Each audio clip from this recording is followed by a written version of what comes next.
Hello, everybody, and welcome back to another episode of the Canlander Tournament Prep Podcast. As always, it's Cole, and with me got Ryan. Yep, still Ryan, still here. What have you been up to, Ryan? It's been about a month. It's been kind of crappy here in Iowa. It's been terrible. I don't know what else to say. Um, uh, would you like some snow? And then would you like it to be almost 70? oh my gosh, it was 65 here today. That's insane. I went outside for a nice walk today. Didn't wear a jacket. Yeah, and you always know how the false springs work. Don't They're remind trying to me. lull you into a false sense of security. You don't speak that into the world, okay? It was gonna Keep that to happen yourself, Ryan. regardless. Keep it to yourself. Uh, um, but in magic terms, been busy. scrubbed out of the year end. That's okay. You made it You to the know, year end. yeah. We'll try to make it back. Yeah. But yeah. On that note, though, we normally when we start an episode, we normally also discuss what we've been up to, stuff like that. But with it being so cold, and I've just been inside, and I've been like a little gremlin and like a little hermit, not doing much, and there were also just like a plethora of like year-end tournaments that were happening over like the last like 3 weeks, right? Like you had the Cockatrice year end, you had the Discord Canlander Discord Cockatrice, you had Canlander Discord webcam, you had Nottingham, you had Yellow Jacket, you had Steamship, you had oh my gosh, what else? Connection, you had a lot of year ends, and I don't know about you, Ryan, but I feel that as the tournament prep podcast, this is like one of the biggest bites that we can like one of the biggest things we should like be discussing, because this is like what we want to like look at, and really it's just like the decks that people think are going to win and the decks that they think have the best shot, right? This is one of um the time periods where we get a super clear window and a lot of data points on a lot of highly competitive people preparing for tournaments, bringing mhm. decks that they are trying to win an event. Not that people aren't usually trying to win, but people, I think, are putting a lot more effort into deck construction, especially for year ends. And so it's just Mhm. a really great opportunity to get a really useful, almost a meta snapshot of where we're at right now. Mhm. Yeah, because like we just had a I'm not going to go into this points change. I can't remember if we talked about it last month, but we had the mystical to two pointing. Mhm. And that was it. And we also had new counselors added, for the first time in God knows how long. We had Cyclops 8 and Kelvin from the Discord added, which is awesome. Um, but Yeah. I think really, the elephant. it's also Oh, interesting go to ahead, know that Ryan. this change happened kind of in the middle of year-end season, with Yep. some year ends happening before the points change and not including those change, or happening like a week after and not updating their points right away, Yep. and other events holding off until the points change and then running their events. Yeah. And so I don't know. I don't know, Ryan. It's been a tumultuous. I can't talk. It's been an interesting time. I'm going to say that word instead. Yes. For a lot of it's one of those things where you really don't think that it's been a big change, but when you look at this, you go, "Wow, there's a lot of stuff that's going on." And I'm going to be honest with you, we had a math-based episode last month, and we've got another episode with a lot of math. So that means Ryan is in his element, and I am out of it. Um, Hey, we've kept the numbers um, to a minimum this time. We're not actually we don't have too many figures, but I mean when you're looking at broad metagames, yeah, you're gonna have to talk about representation percents and stuff. Um, so I yeah. guess to start off here, we're gonna start looking at what decks are showing up, which decks are actually winning events, and sort of how these decks are actually, I guess, performing in the real world, right? We can talk a lot about theory, Yeah. and people have their opinions on which deck is best, but this is sort of the proving grounds. Um, and we got Mhm. 7 year ends that I was able to find deck lists for and results Wait, from. 7? Uh, Did I there's just think? six events. I was to say I didn't think it was 7, but like that's still a 6 lot. events. Like I mean, it's Yeah.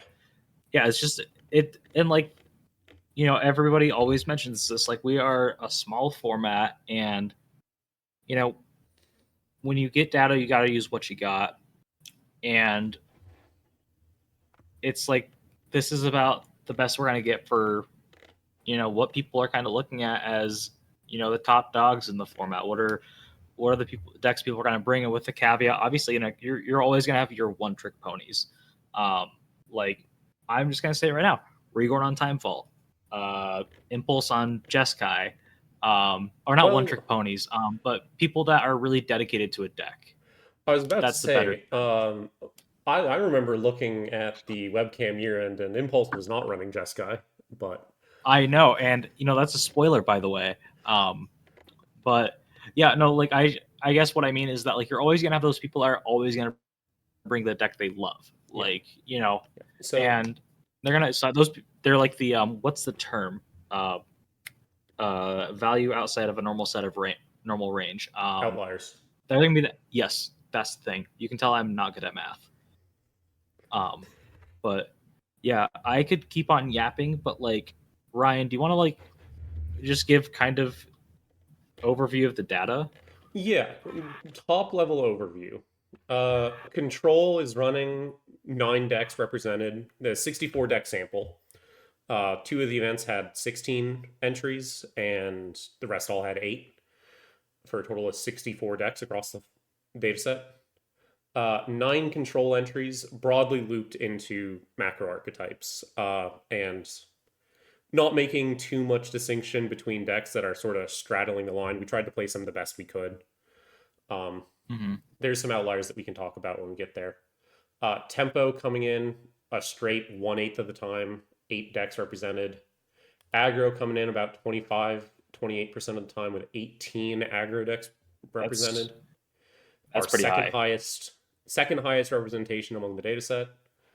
Mid range at 9%, pretty close to control and tempo. All of those decks in the 8 to 9 range. Oh no, they were nine mid range, 14%. Yeah, 9 mid range, Um, 14%. Yeah.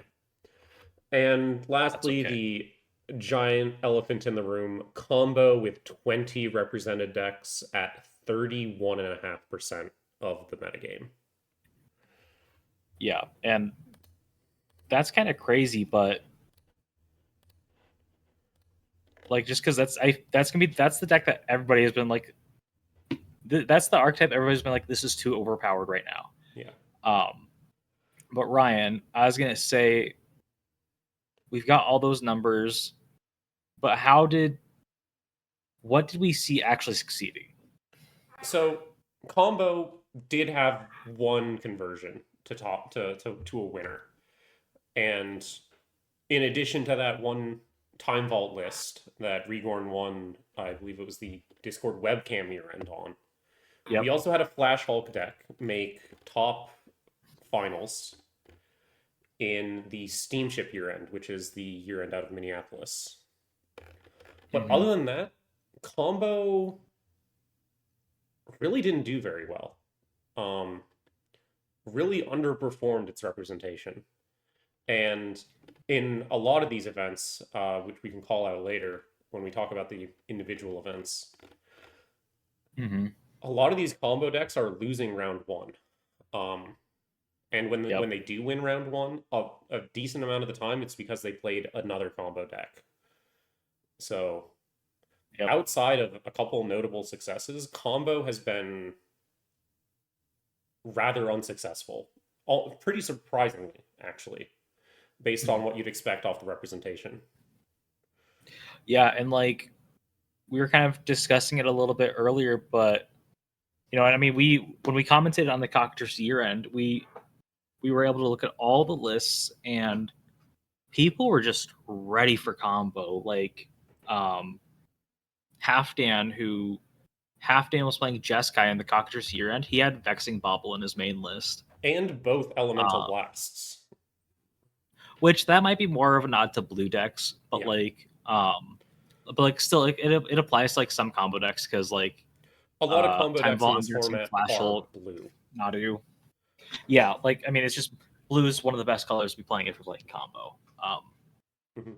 But Yeah, I guess on the note of that more tempo-y tech aspect, I guess that brings us to our overperformer, Tempo. mm-hmm. Tempo converted into the finals at a 50% rate. Yep. Of the 8 people who brought a Tempo list, 4 of them made it to the finals, which is a really high conversion rate. And 2 of those people Yep. went on to win their events. Yep. Blue black tempo specifically, of the 4 lists registered, 3 of them made it to the finals. Mm-hmm. Really performing here.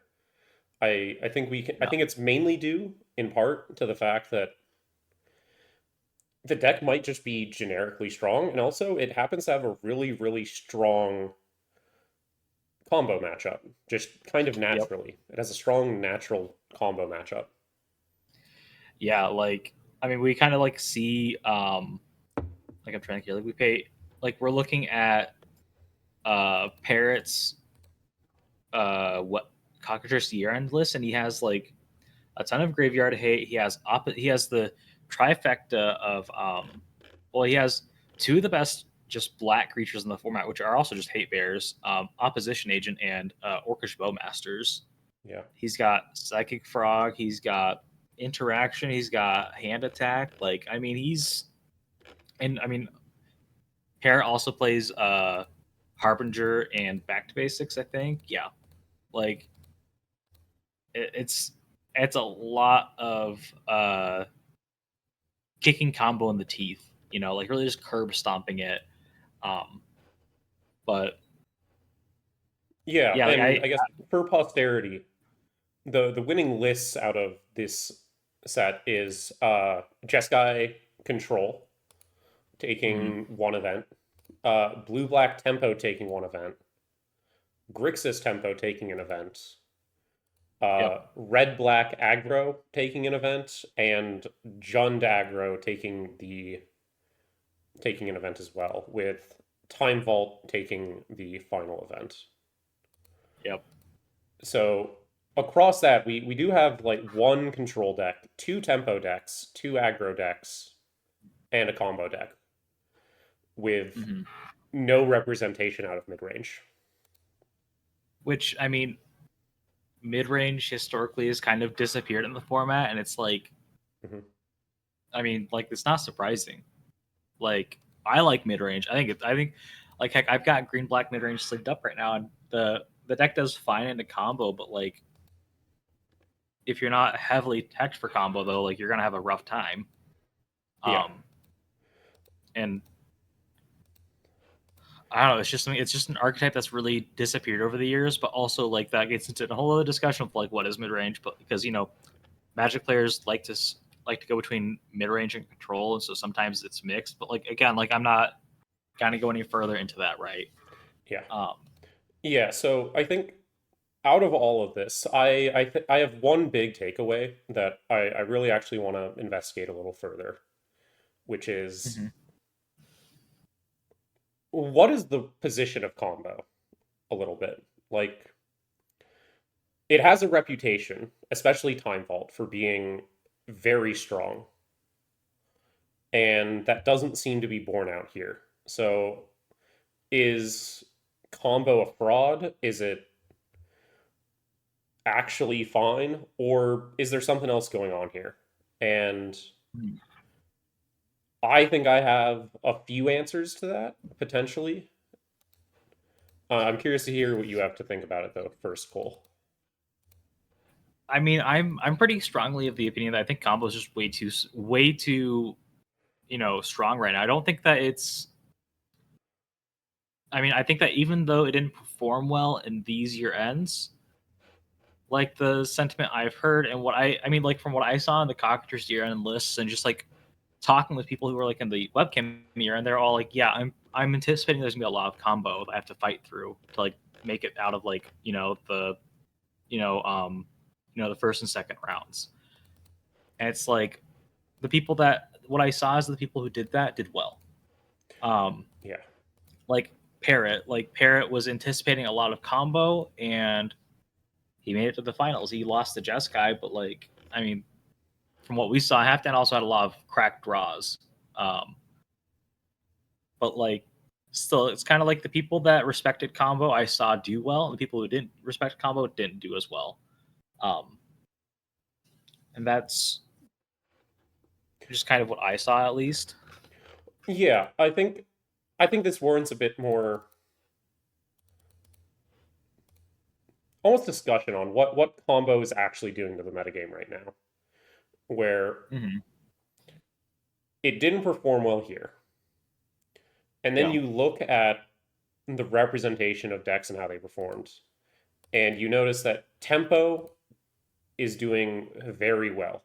Almost every single deck that has won the year ends where there was a lot of combo present. I'm thinking both the Discord year ends, Steamship year end had 3 combo decks in there. Um, those events, combo was very heavily teched against. It was, Yeah. and the decks that performed well, like in the Steamship, your top 4 decks, aside from the one Flash Hulk deck, was a disruptive aggro deck, and a blue black tempo deck. These Yep. it's basically putting a check on a lot of these events that's saying, hey, if you want to move to the next round here, you have to play a deck that beats me. And I think a lot of these players saw that and went and ran Death and Taxes or very disruptive aggro decks in Orzhov, Rakdos, Boros as their answer, Mm-hmm. or went and ran Tempo. Both of those that, or some other deck that had a very good combo matchup to Yeah. get out of the first round. And I think when they got to that first round, the combo decks ran into these decks designed to beat them, and they all got bounced. It's having a effect on the metagame that's a almost like a soft barrier that's preventing that's like a minimum bar to entry, right, for a lot of these year Mm-hmm. ends. Yeah. Yeah. And as weird as it sounds, I still think combo was the best deck at a lot of these events. It just wasn't the best deck to win the event with, if that makes any sense. Yeah. Yeah. And it's just like one of those things where it's like I'm trying to think of an example from another format. It's almost like I don't know, it makes me think of like Oops All Spells and Legacy, right? Mm-hmm. Or Like if you're I playing in a guess, league, or go yeah. ahead. No, let's finish Oops All Spells. I think I have an example from Standard too. Yeah, like it makes me think of it because it's like if you don't have some kind of like interaction in your sideboard for game 2 and 3, like your game 1's gonna be rough, and there's a chance you might not be doing you're gonna stop for the losing record because it's your first game of the first match of the day. Um, so be prepared. Or it's like like in Vintage, like you always have to have the Dredge Hate. Like you've got to have the Tabernacle, you've got to have the Ley Lines, junk like that. If you don't, when you're on as a Dredge, you're gonna get ran over. It's not gonna be as prevalent as it used to be, but those are like that's like what pops to mind for me, and I could also just be wrong, Ryan. But what are you? Yeah. What's I mean, I think there's the always the ever present legacy storm, right? yeah, Which is if storm is a known quantity in the meta, it'll almost never do well. People will have their sideboard hate for it. yeah, no, exactly, But whenever people sort of get complacent and stop bringing their hate cards for it, it'll come out of nowhere and win an event. yeah, And I think right now we're very much in the phase of everyone recognizes combo for the threat that it is and have brought their hate cards for it. Yeah, like I mean, heck, you saw Halfdan playing Vexing Bobble, and oh my gosh, I have Halfdan's list pulled up. I'm referring to Halfdan's list because that's the one that's the most obvious, like the one that's the most I saw that in action. They also had Ashiok Dream Render, Aven Mind Sensor. Let me see, Bend, but Bend is just generically in Jeskai. Like the Red Blast, they had Shadow of Doubt, which is a pretty hard read. Um, like there was Halfdan was playing a lot of hate, Yeah. and that's just like Jeskai though. hmm Yeah, Yeah. I think that's a great example, Ryan, or a Yeah, I great thing guess to if say. we want to talk specifically about some of these specific events for a moment, the Nottingham event in general, I'd note that this event I think tells us a lot about mid range. This is where 3 of the 8 mid range decks are coming from in our data set, Yeah, and this was a double elimination bracket. So all of these decks played at least 2 matches. Between the 3 of them, they only won 1 match. They played 7 matches between the 3 of them, ooh, and they went 1-6. that's rough. And that one win was against the other mid range deck at the event. Oh gosh, So when you look at it that way, their non-mirror record for that event was 0-5. that's really rough. Yeah, I think that is. And then of course in that event, we had two combo decks and a control deck, a tempo deck, and a aggro deck here. Hmm. And the finals here was blue black tempo versus red black aggro, with red black aggro taking home the win there. Um, Yeah, which make, yeah, very interesting, really. And I think the same is true of the combo decks in that event, where the combo decks won basically, yeah. The Paradox Academy deck beat blue white control, and the Storm deck beat blue white or sorry, the other way around. The combo decks at that event were beating the mid range decks, but they didn't really make it too much farther than that. They won like a match or two against like a blue white control list, and then another one against, I think they lost against the other blue white control list. The other one lost, so they looked like they just really got ran over by these tempo and aggro lists, the combo mhm, lists there. yeah, I guess we'll talk about both the Discord year ends. These were the 16-person events. Um, yep, my takeaway is this was yeah, a because very heavy combo meta. I think both events yeah, had about 7 combo decks each. And for both of them, actually, most of the combo decks lost in round 1. yep, They ran into like control, they ran into tempo, they ran into death and taxes, and they lost their round 1s if it wasn't a mirror match. And from there, the quarterfinals of the Cockatrice event was all of the combo decks had been eliminated after two rounds. All the combo, or by the mhm. semifinals, all the combo decks had been eliminated. Sorry, I'm just looking at the webcam list and I just see Esper Flash and we're talking about combo, and I'm like, no, this is not Flash Hulk. This is Esper mid range or aggro with flash threats. It's more of a, I included it under tempo because they were playing a lot of the like flash threats that would sometimes do things on ETB. Yeah, So I gotcha. I Holding just up, saw that. I they're left my playing shop. they're playing at instant speed, holding up counter magic and interaction. It's a Mhm. more of a tempo oriented deck, even though it's a little bit creature heavy for a tempo list. Mhm. Um,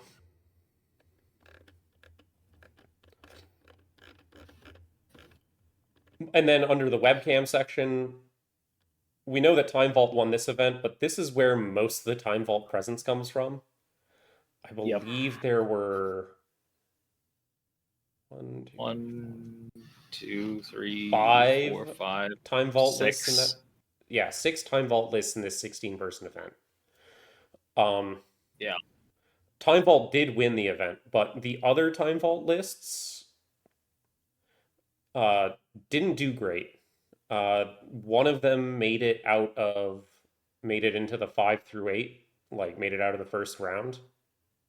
Mhm. Two of them, yeah, three of them made it out of the first round. And I think both of the ones that made it out of the first round, other than Regorn's list that ended up winning the whole thing, were mirror matches. Yeah. I say because Ryan, you were in the Yeah, async bracket and you're playing Bant Time Vault. What did you play against? Bant Time Vault. Okay. We I showed was up to like, the oh, event. We showed up to the event. It was open deck lists, and I ran a comparison across them, and it was a 4 card difference like from deck to deck, or like, from deck to deck.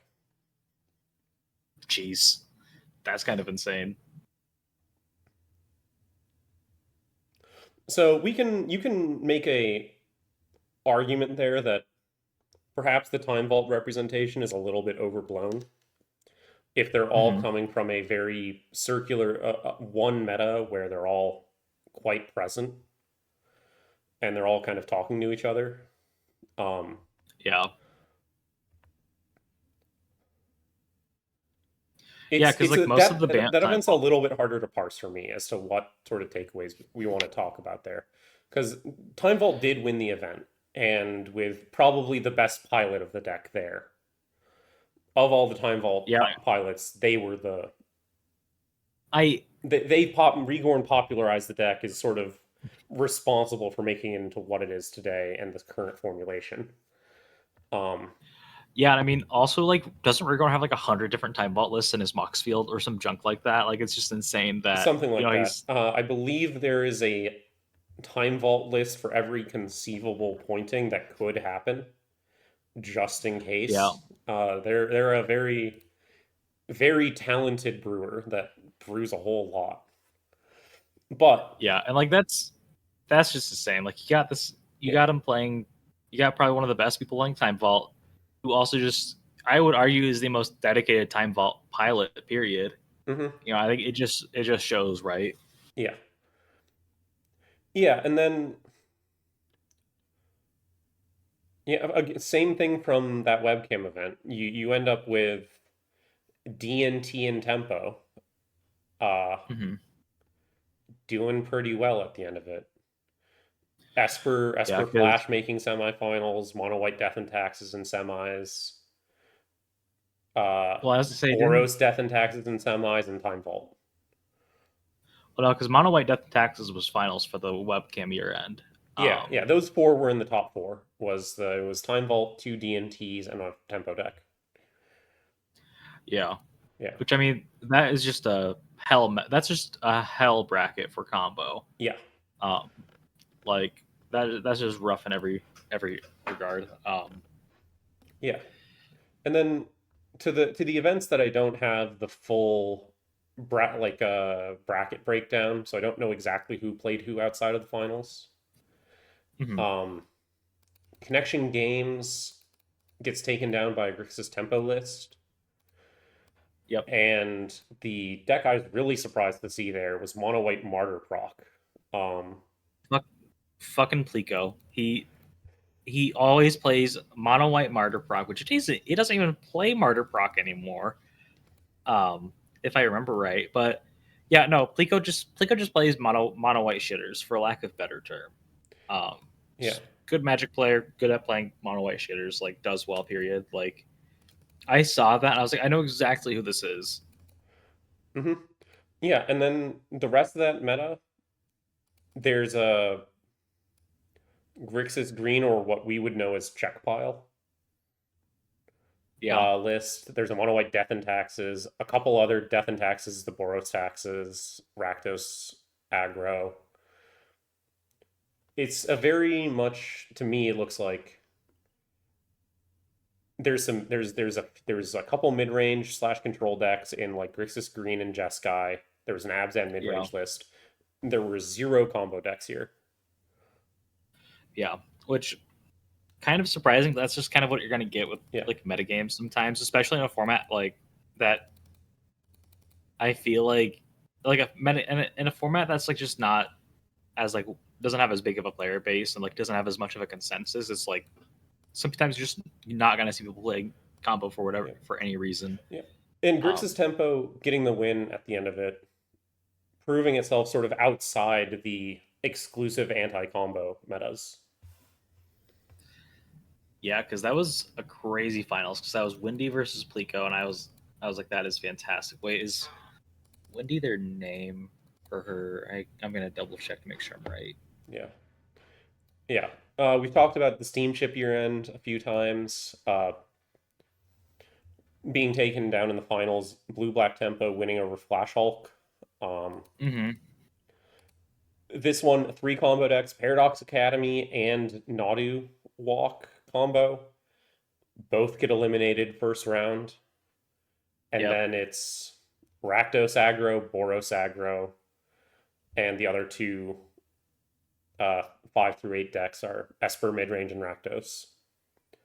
It's a Yep. very we're seeing a lot of the same. There's a lot of Rakdos, there's a lot of Boros, and at the end of it all, those decks when they have to run up into uh, mid range, Okay. the mid range deck here also did not get out of first round. Mhm. Yeah. Um, Okay. Also, I was right on Windy. Okay. yep, I just wanted to make yeah, sure. yeah. The YJ year end being the last event here. Uh, John Dagro made it, got the win over Red Deck wins. Call out Red Deck wins for still being alive in this year. Oh my Um, God, that one was vault surprising list, to me.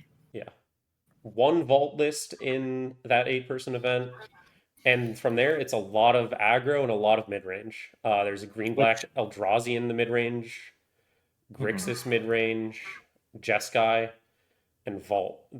Those Vault, Jeskai, and the 2 mid range decks are your bottom 4. Yeah, With and I mean the this. yeah, Yeah, it's like the this kind of. aggro lists making it out of that initial round Hmm. because I think Yeah, like this isn't. Oh, go ahead, yeah, I Ryan. think the top 4 of that event was Goblins, Black, White, Red Deck Wins, and Jund Aggro, which are all aggro decks. Which that makes sense for your Yellow Jacket though, because they're historically a metagame that has less combo, less blue, if I remember right. Mm-hmm. And when I say blue, I mean like blue control, not like Bant combo. I mean Yeah, Nadu combo. Um, and there's gonna be a lot more aggro there. So that year end makes sense. yeah, and that's what we got for the actual events. Um, Yeah, I think it's kind of crazy to me because we I think everybody has always been like combo is really overpowered right now, and I think that we didn't see that. We didn't see combo winning. We only saw combo winning 1 out of 6. But I mean, Ryan, you kind of explained it way better than I did. Um, but it's a like, what's like the very main? I was just gonna ask you what's like the main takeaway from this data? Like, because I think that obviously I'm gonna roll it back to not being good with numbers. Like, you can read the numbers a lot easier than I can. It's like, with the numbers, Mason. What did they mean? Um, I think I want to talk about a little bit about positioning and events going forward here. I think the yeah, takeaway from this is that I think combo is still a very, very good deck at the end of the yeah, day. And I think that's almost evidenced by the fact that everyone was teching against it. In the events in which Yep. it was present, you saw a lot of tech against it, and it got punished because it Hmm. was and it was the heads up brewers or the heads up players who brought their anti combo tech Yep. and were Like, rewarded for it. yeah, Because like I at the mean, end of okay, the like day, obviously, I think combo's a bit less flexible. yeah, It's flexible in that you can bring different combo decks and you can change cards to let it be better into certain things. Like Time Vault is by far one of the most flexible it's of the combo decks. You can include a lot of tech in there, but you can't if yeah, someone's teching against you really hard, like the blue black decks are. It yeah, can be one of your worst matchups. yeah. And I mean, Time Vault in general is just such a outlier. It's just such a gross deck to have to like to look at because it's like this. It's I've had the opinion for like the last like 2 years that Time Vault's the best is one of the best decks in the format, if not the best one right Yeah, now. I think Flash Hulk might be a sleeper pick, um, out of the combo I don't. decks. We Um, all yeah. everybody always says that though, and it's like The I the mean, big like thing is no everybody, one ever wants to play it. yeah, like I mean, I think personally speaking, I think we can say Flash Hulk was a sleeper pick, but also like I'm gonna ask you to look at the scoreboard, right? Like I'm not saying that Flash Hulk isn't good. I'm not saying it's bad, but also like if it's really that insanely overpowered, like obviously, yeah, we're more of a casual format, but I feel like People, you'd have more if people if gravitating towards it. yeah, if people were going to get past the Flash Hulk has a really bad reputation of being the quote brain dead combo deck to play. It's so boring, but like, Yeah, I think that's a part of why people it doesn't get run nearly enough.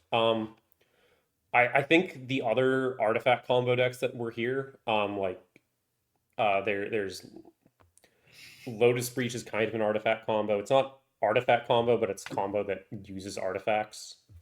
There were yeah, 4 Paradox Academy decks, 2 Citadel okay, Storm decks. okay, Those, but I like, think, got really punished by the splash damage from the mhm. anti-vault tech. Okay, but so with one of the Paradox Academy decks, though, we do got to note that I think it's the webcam year end. The person just didn't show up, so Ah, immediately fair. just gets disqualified, which sucks. But like like that's gonna happen. Yeah. I agree with you because it's like it just felt like just looking at everything, I was like everybody's like holding their breath, ready for what's gonna happen.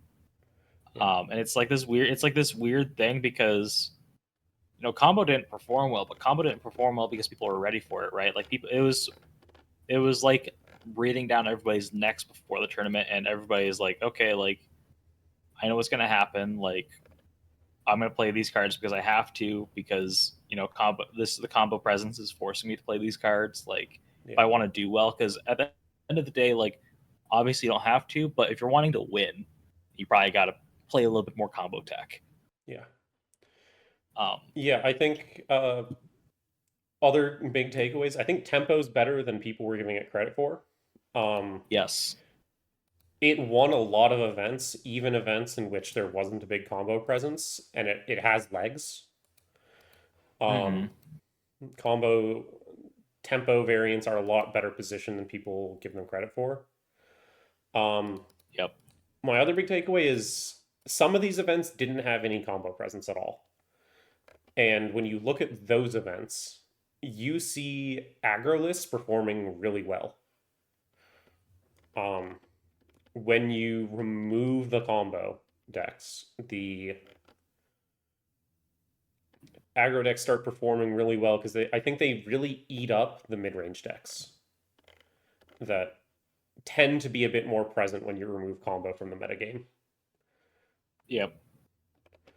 Um, Which in is kind of sad because I feel like thinking about it, like everybody was like red deck wins died because of Barrowglyph and like all the life-giving threats, but honestly, kind of like looking back at it, it's like you can probably beat a Barrowglyph still, but can you beat a turn two, like a turn three Citadel, or like a turn three like Lotus Breach or Flash Hulk, I guess, or like Time Vault? Probably not. Yeah, I think there's a this kind of leads into another big takeaway, which I would say is format speed being a really big factor. Um, Yeah. that Combo has on metagames, being Combo really sped up the speed at which decks have to play at. So you see a lot of decks that are trying to accelerate themselves and play at that faster Mm-hmm. rate. Not saying that games are over faster necessarily. More that you're seeing a lot more need to interact on earlier turns. So Yeah. the decks that don't that can very effectively interact on like turns 1 and 2 in aggro and tempo are the decks that you're seeing do well. And I do want to point out for a minute that aggro and mid range have an interesting relationship here. Yep. Being that it's a bit of a spectrum, and that aggro as it is more of a disruptive aggro than it is like a all Mm-hmm. in sly aggro, with the exception of red deck wins, being that the Rakdos and Orzhov variants are running hand attack. The white versions are running hate bears to disrupt your searches. Most of these decks are two Mm-hmm. colors and running some form of disruption on that they're aiming to get down on turns 1 or 2 to make it so that the Yep. combo deck doesn't win on their turn 3. They Yeah. need to be doing And it's something to slow the combo decks down to give them a chance.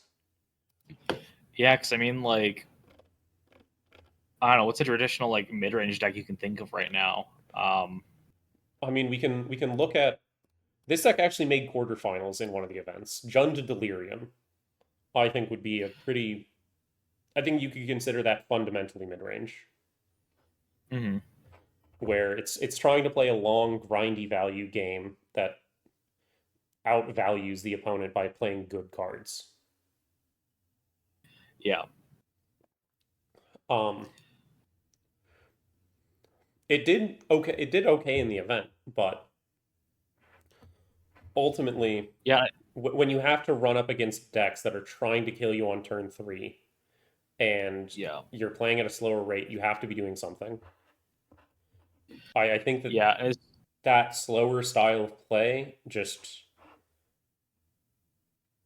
is shown here by decks by deck selection and what people are actually playing, that just isn't fast enough anymore right now in this meta. yeah. It just sounds like it's less and less that like I'm gonna kind of like oversimplify it, but it's less and less that combos get. It's more and more that if you're not doing something that's gonna win you the game on turn three, whether it's putting time vault combo into play, or enough disruption plus pressure to kill your opponent in like 3 to 4 turns, like you're not gonna be doing well in this meta game. Um, is that kind of the I gist think you're it's getting? more you need to be impactfully playing by turn 3 in a way that, because decks aren't killing on turn 3 as off very often, I don't think. Yeah. Like Time Vault can kill on turn 3. Some of these Citadel Storm being the deck that I think is closest, and some of these breach lists are closest to a consistent turn 3 kill, but like I think it's really you're finding a way to force it into turns 4, 5, and 6 for the aggro decks to have a win, Mhm. and tempo decks to have a win. The tempo decks being a get down your early threat that's going to win you the game, and then close it out as fast as you can while delaying Mhm. whoever you're facing long enough to actually get there. Yeah, because notably, I'm just looking at this. I'm just thinking to myself, there's no rural monsters. Period. Hmm. Like, And I think they just don't put that's enough pressure. yep. or really any initiative piles for that matter. Yeah, which I mean, everybody's Initiative thinking. being something like if you think through the play patterns of initiative or Gruul monsters, Mhm. you're putting down like a 4 power creature that's threatening roughly you're threatening a kill on turn 4 or 5. 4 if you're lucky, but realistically you're probably killing around turn 4.5, 5, Yeah.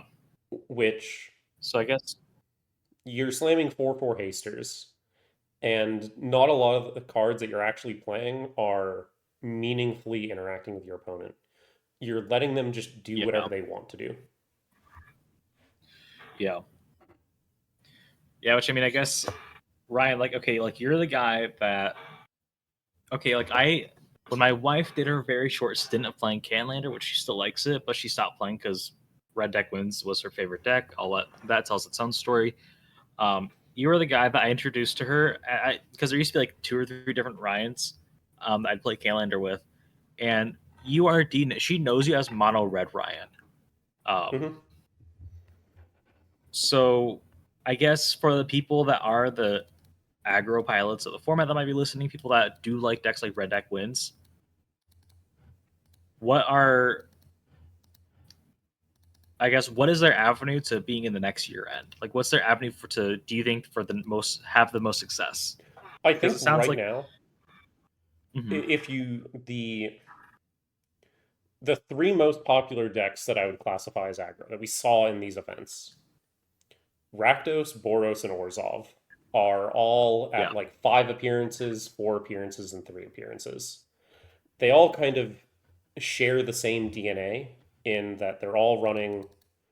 You pick of the Mardu colors. It's basically a pick the 2 that you like the best, and yeah, then run your disruption out of both. Run the disruption that you get out of both of them, and then fill it in with good aggressive creatures. okay, Um, any one of those 2 color combos packs enough disruption to be somewhat competitive. Uh, in this smaller yeah, sample size, Rakdos seems to be favored amongst the people that brought it, and it did manage to win an event in Nottingham. But I think yeah, broadly, all 3 are pretty similar, and it's mostly down to personal preference between the 3 of them. yeah. That makes And sense, and I think yeah, that they're all kind of on the spectrum, with Boros being the most aggro slanted, and I think Orzhov being the closest mid range slanted.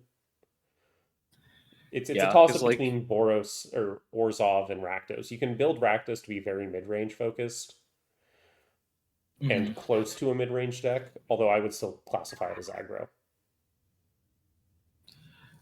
yeah, and like that's just like I was like sitting there, I was listening to you talk, and I was like hearing all these things, and I was like, okay, like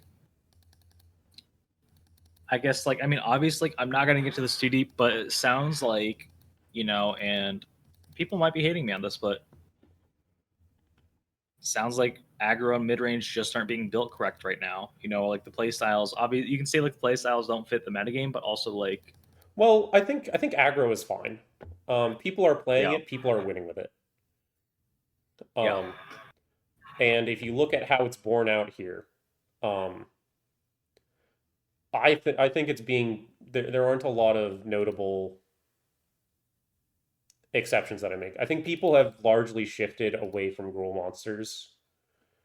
yeah, and that's it's just like you said. The Like, metagame doesn't give you enough time to close out with those threats, right? yep, I think a good deck I'd point to say that is Jund, the Jund aggro list that won the YJ year end. Yeah, Um, has a lot of the cards that you would expect to see out of a traditional Gruul monsters list, but yep, the Gruul part of it has been slimmed down to make sure that you can fit the Oppo agents and hand attacks. yeah, It's still very much a aggro list that has been expanded to make sure that you hit some form of disruption. Um, yep, and that's the common thread I'd say between the best decks, the tempo and aggro, which I think both did fairly well, is that they're both highly disruptive. Hmm. Um, yeah, I guess I would like to point out a few notable asterisks to all this, being Okay. that people knew who they were going to play ahead of time. This isn't necessarily your traditional tournament setting. You go into these events a lot of the time knowing who your round one opponent is going to be. You don't necessarily know what they're going to be playing, but you know who it's going to be. And in local metas, especially, and even Discord metas where people have reputations for which decks they like to play, it's a lot easier to tech for some of these things. Like, you Hmm. can know that your round one opponent is probably going to be playing Time Vault. If you know that you're facing up against Rigor in round one, you can be pretty confident you're playing Time Vault round one, right? Yeah. That can make it a lot easier to confidently make that call of I'm going to run a tempo deck. Hmm. Um, and when you take that out of it and you move to a broader meta, I think a lot of this tech disappears. You still see it run, right? But you don't see as much of it. Yeah. And it also doesn't pay off quite as well. The guaranteed, I know I'm going to be playing this deck, so I can be. It changes the math a whole lot on the value of tech cards when you Yeah. know for a fact that in a like 4 round max, you're going to be playing against it in round one or pretty confident. Yeah. Like, because I'm thinking about the time in our locals, like a couple years ago, the Goblins player slotted in Meltdown against the person playing Battle Bots Hmm.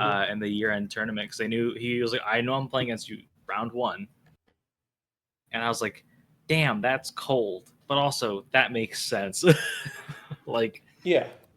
like So that yeah, kind of stuff. I think carrying that to a wider meta for tournaments in general, I think you would expect to see in a blind meta combo to perform much better.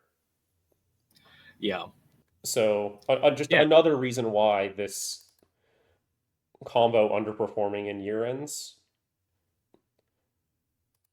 I think this is more sort of showing that almost the opposite is true, that combo is still really good. Not like yeah, the high play rate and everything else combined, I think, is indicating that combo is still really, really good, and that not that it's washed and it's nothing to worry about. And going yeah. into Because a it's blind event,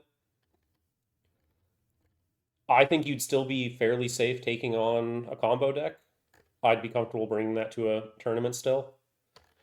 And I yeah. think I I mean, might consider tempo. I might consider giving tempo another shot. I think it warrants more exploration of maybe mhm. running tempo decks at more competitive events to develop the archetype a little more. Yeah, because like I mean, I'll be honest with you. I mean, Ryan, you know me. I'm a hater. Hmm. I'm very skeptical. Like I've always kind of been like, tempo. I'm kind of iffy on just because like it's never had like the big breakthrough. But like looking at this data more and more, the more we talk about it, it's like in this metagame where combo is the biggest elephant in the room. It's gonna be the degenerate deck that you're gonna have to see at least once in any given tournament, and that you're always gonna have to be like in the back of your mind, like this will happen. Like you know, tempo just being a generally solid deck with a great combo matchup. That seems like about what you would want for almost any, almost just in general. It's like a fine blind pick. Hmm. Yeah. Um, did I have anything else in my notes for today? I Um, don't know because like I kind of let you I kind of let you steer this conversation just because again you're way better with data than I am. yeah, I guess Um, there is talking about the boogeyman from last year. the boogeyman of God. Jeskai for the first half of Yeah. 2025, right? We Yep. the counterpart to Time Vault. Um, Jeskai did show up and win an event, It but did, but it was so heavily tech for combo, and it was like more of like a tempo deck. I feel like yeah, it wasn't the traditional Jeskai control. can we say that Jeskai is dead? No, Okay. I think I think Jeskai is still a great deck, and I think that Hmm. I think it's just like the Or yeah. the go I almost ahead. want to say that these year-end events, it maybe doesn't play to Jeskai's strengths. Jeskai's strength being that you don't need to tech it very much. No, Jeskai yeah, is one of the stronger decks to run into completely blind because it's so adaptable and can adapt on the fly to almost anything. yeah, and like I mean, I'm gonna be real with you. Like if I was going into a year end and I was like, there will be a lot of combo. I'm like, I'm not playing Jeskai. Like just completely honest. I think that the deck is good, but like I think that like obviously like maybe like you should be playing Jeskai Black instead, which has a better combo matchup, less good aggro matchup, which is the sacrifice you make. But Yeah, funny yeah, you I should don't really say think that. that. Jeskai Black did show up 4 times and did not make any finals.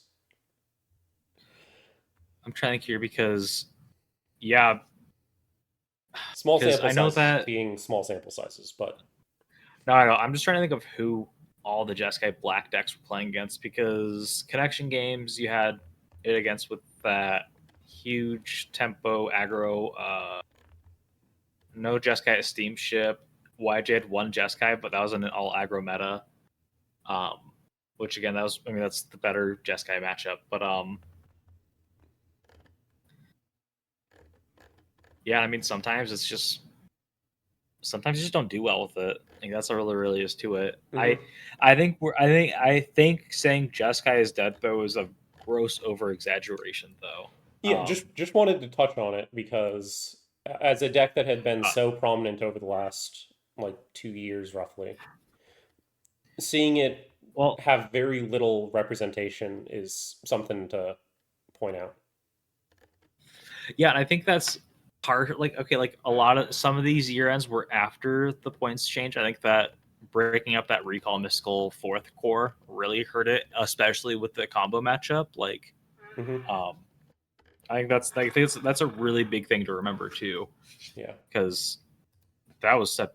God, I missed that point spread as a Jeskai pilot, but dang, I understand why it doesn't exist anymore. Yeah. Um, Yeah. So Cole, I guess to wrap up here, in your mind, what's the deck to beat going forward? Time Vault. Time Vault? I You're I still on Time I Vault? Yep, I think that Time Vault has been a top contender for the last couple of years. It has undergone, um, I think that most points changes have not affected it, and I think that like it has largely been able to adapt and evolve over the years because of the lack of hits, but also just like the dedicated player base, and it's like it's not just the time vault combo. It's also the Urza Saga plan. It's also the One Ring with all the untappers to find anything you need, right? And the combo control game plan. It's like even with stuff like Shifting Woodland, like this is one thing I always mention. I always talk about this because it always happens to me. Is that even if you destroy Time Vault, you're not safe from the Time Vault mat. You're not safe from the Time Vault kill because of stuff like Shifting Woodland and Buried Ruin, and you've got the Bright Glass Gear Hulk to tie it all together, and just find every single other part of the combo. Because you've also got the lands combo in most Yeah. Time Vault decks. Yeah, Like it, it's it's just it's been a lot of the lists on this year end cut it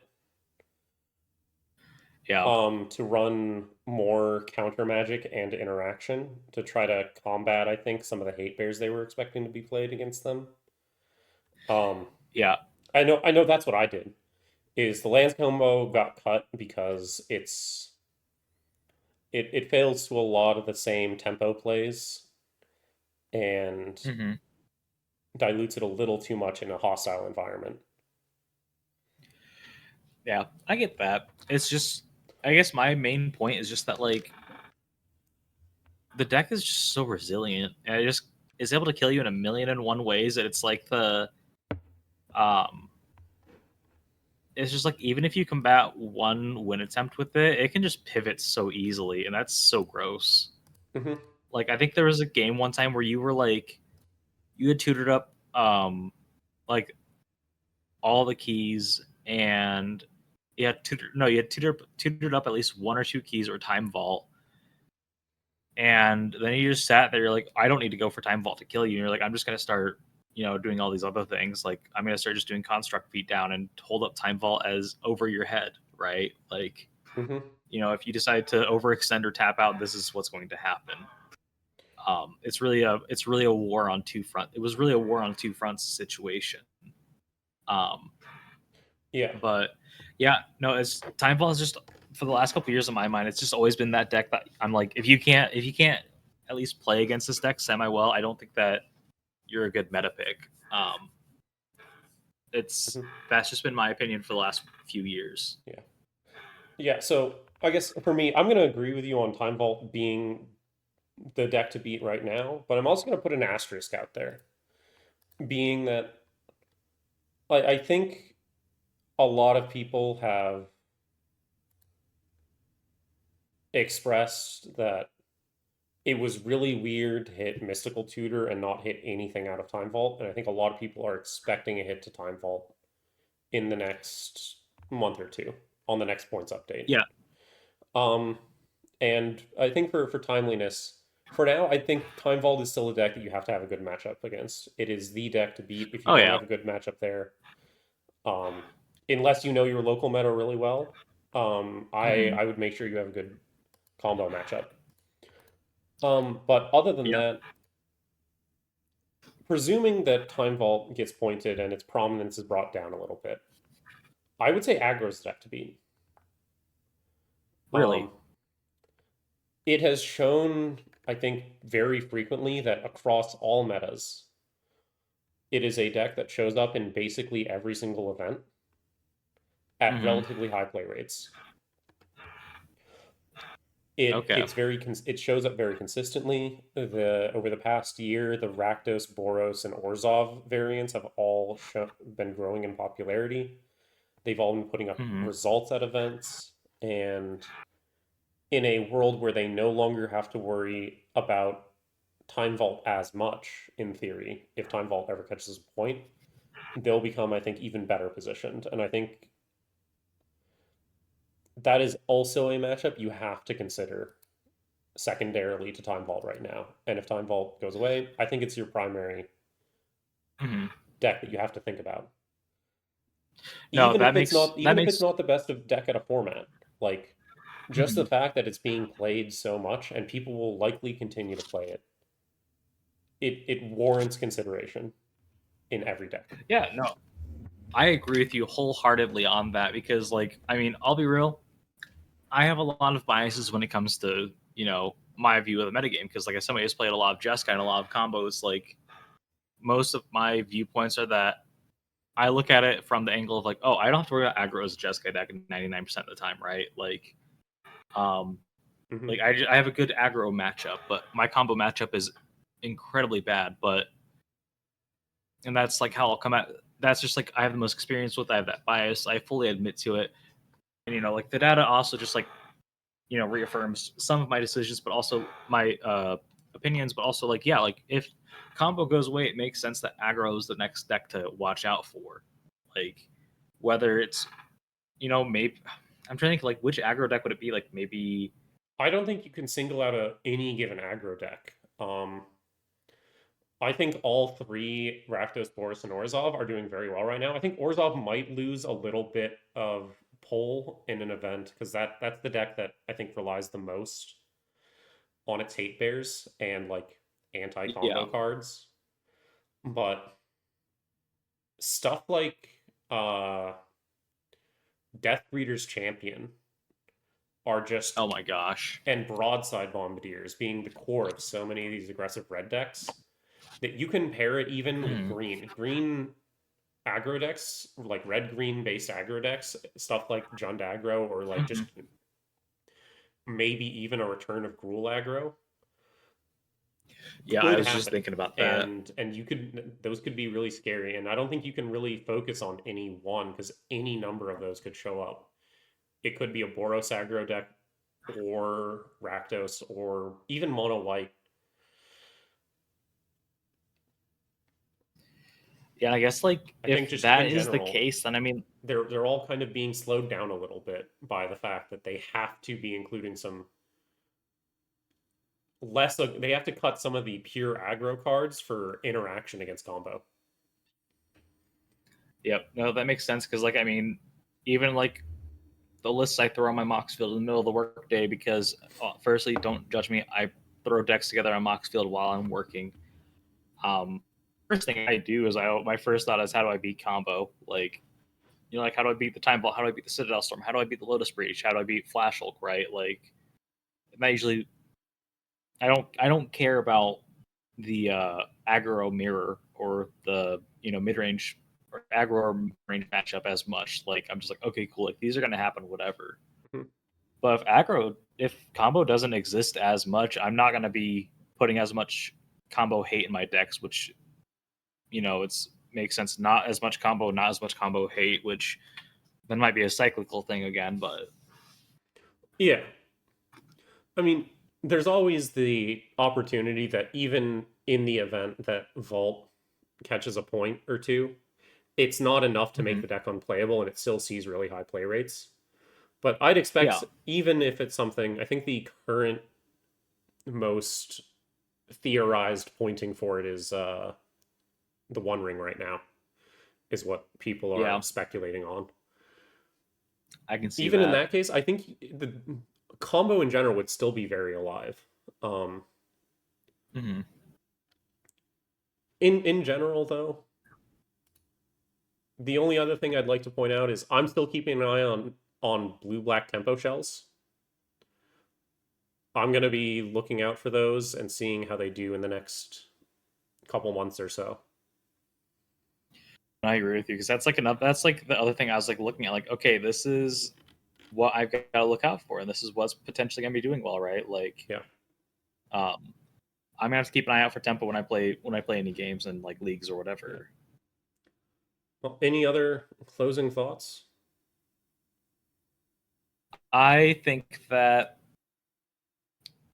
Well, I should say I really hope the next points update changes stuff a little bit because like I'm not like council, please help us, save us from combo. Like, but I'm also like, okay, like there's not much that's changed in the last year, right? Mm-hmm. Like, I mean, combo's kind of been one of the best picks. They hit blue recall decks, which is fine.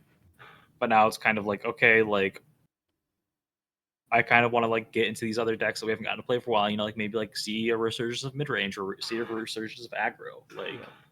I think it'd be cool to see those decks again. Yeah, I think it'd be interesting to see the format slow down a little bit, but I'm Hmm. not sure that that is something that could be easily achieved with pointings. Yeah.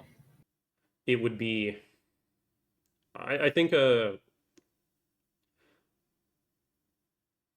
difficult task to point, have like a few points changes significantly slow down the format enough. Although Yeah. maybe if you take some of the combo decks slow down, maybe everything naturally slows down enough that we get there. But Yeah, like it'll take time, but yeah, see, I don't yeah. got In general, I think much else to it's say a about it. fast format. Yep. Play accordingly. Yeah, you can't play the really slow value cards anymore, which was kind of the appeal of the format, but also like this is just the natural progression of it all. I think you still can play some of the slow value cards. It just can't be the only thing you're doing. Yeah. Yeah. Anyways, Yeah, I mean, I don't if that's all we got, because I mean, this is kind of a very short and to the point video, or sweet, short and to the point, like not short length, but we just really wanted to look at the year end and review stuff because that's kind of the clearest view of the metagame we could see, and kind of making some predictions for maybe what 2026 has in store for us, right? Like, Mhm. maybe we'll see Jeskai decks find another spread that works better than Recall of Mystical Fourth. Who knows? But I'm optimistic about what happens as long as the next points change is not no changes. Yeah, I think that's a pretty common sentiment. Okay, well, Ryan, I got nothing else for you. I know we've done the Midwest goodbye, but you got Oh anything yeah. else you want to add? Any final closing No, thoughts? let's get this Midwest goodbye on the road. I think we've been trying to say goodbye for the last 5 minutes. So Yeah, ta-ta, talk to everyone on the next episode. yeah. Thanks for listening, everybody. If you want to get more of us, you can find us on X on Blue Sky under CHL Tourney Prep. We're on YouTube which no interest in graphics. Gotta be real with you. I suck at graphics. We're under Canlander Tourney Prep. And Spotify here, Canlander Tourney Prep again. So follow us. Wait to see what we're doing. Wait, be there for when new content drops. Until then, though, thanks for listening.